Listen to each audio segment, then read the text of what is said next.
30 दिवसाचा पब्लिकेशन नंतर 30 दिवसा पिरियड कंप्लीट झाल्यानंतर तुम्ही तुमचं ॲफिडेविट द्यायचं आहे. ॲफिडेविटमध्ये सरतपास ॲफिडेविट दिल्यानंतर आणखीन कोण जर त्याबाबतचा साक्षीदार असेल तर तो साक्षीदार द्यायचा आहे.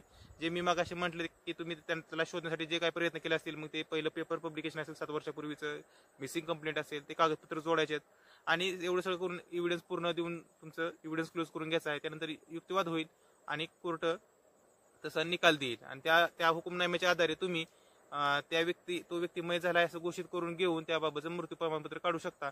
आणि ते मृत्यू प्रमाणपत्र काढल्यानंतर जर तुम्ही त्याचे वारस असाल तर तुम्ही वारस म्हणून तुमचे नाव लावू शकता. जर तुमचं ते कुणी दुसरं काका मामा कुणी असेल आणि त्यांचे नाव काय प्रॉपर्टी असेल तरी देखील तुम्ही त्याचे क्लास 1चे हेअर्स आहे का क्लास 2 मध्ये येत आहेत ते पाहायचं आहे आधी तुम्ही, आणि त्याप्रमाणे तुम्ही वारस प्रमाणपत्र काढून सुद्धा तुम्ही त्यांचं वारस म्हणून नाव लावू शकता आणि ती प्रॉपर्टी तुमची नावी करू शकता. तर असेच कायदेशीर व्हिडिओसाठी चॅनलला सबस्क्राईब करा आणि